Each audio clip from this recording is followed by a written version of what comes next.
There's no shortage of sex in Welcome to Chippendales. I would like to know what you make of sort of the evolution of queer sex on screen. Yeah, that was fun. Absolutely love the show. Phenomenal from both of you. Thank you. As with Welcome to Chippendales, you add in male stripping and you get a pretty unique combination. I would love to know what drew you to the series and what sold you on the script. It's a very unique and fantastic combination, this show, of this fun, wild world of the Chippendales set in the the 70s and 80s. It's a fun world to be part of as actors and also as an audience watching, I think. But also, sort of counterbalancing that is this very kind of rich, kind of dark backstory that was happening that a lot of people don't know about, including us. A lot of us came to it not knowing this sort of incredible true crime story.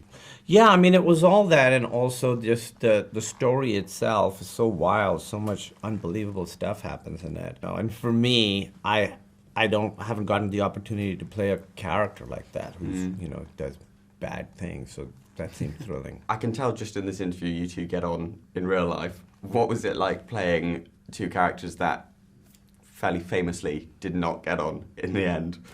Even when we had scenes when we were antagonistic towards each other, I think in between takes we were really getting along. We really haven't had one disagreement or argument personally at all, not once, not even a moment of weirdness.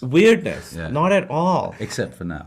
This is the only... Apart from me asking you. Thank you so much for our first moment of weirdness. Yeah, so I think that it really helps me, because sometimes I start feeling bad yelling at someone, even if it's in a scene. We love being actors, and we get to do great things in this story with these really dynamic, interesting characters. It's sort of the best case scenario. Yeah, it's really exciting because I sort of prepared a scene and I sort of know how I'm going to do it. I have no idea what Murray's going to do, and you do the first take and you're like, wow, that's really different from how I thought the scene was going to go, but it's way more exciting. Kumail, you said before you took the role that you didn't necessarily want to play a bad guy Indian immigrant in 2017. So what changed in between then and you ending up taking the role?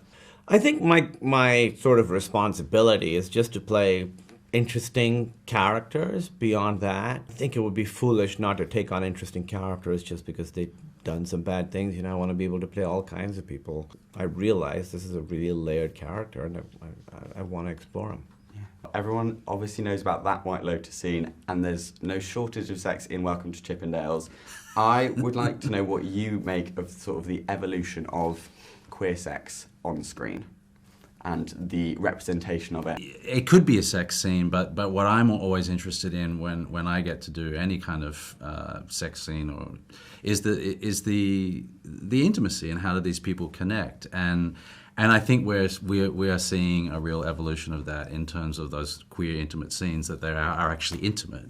We all crave intimacy and connection, and I think it's a wonderful thing that we're able to see that with all sorts of different characters. People in the community have difficulty kind of connecting with or identifying with, and when we can find those sort of universal things that we all relate to, we realize that we're all connected and not that different, essentially. So I think that's a wonderful thing. Was there much pressure in knowing that your characters are based on real people, and how did you prepare for that? For me, I found it really fantastic to have actual reference points of the real man that the character is based on, and then coupling that with the freedom then to sort of explore who this character might have been in the many spaces that we don't know about the real story, and with a great team of writers that was fleshing that out. So it was, in a way, kind of ideal, that sort of mix about who that character was. Yeah, and there's not as much footage of Steve. He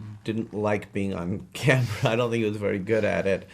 And so there was more freedom, he's not a character like Elvis that everyone knows. Nobody really knows what this guy was like, so there is more freedom. We know what he did, we know what people said about him, but beyond that, you kind of have to lean on invention because there's no way to really know what the real guy was like in this specific case. I would just like to know what your favourite moment from filming was, your favourite moment from the entire production.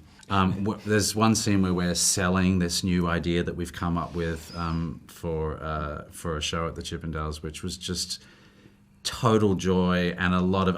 it was scripted loosely, but there was a lot of improvisation and improvising with Juliette Lewis, who's so wild and free, is just one of the most amazing things ever. Was this Hunkenstein? Hunkenstein. Yeah. Yeah.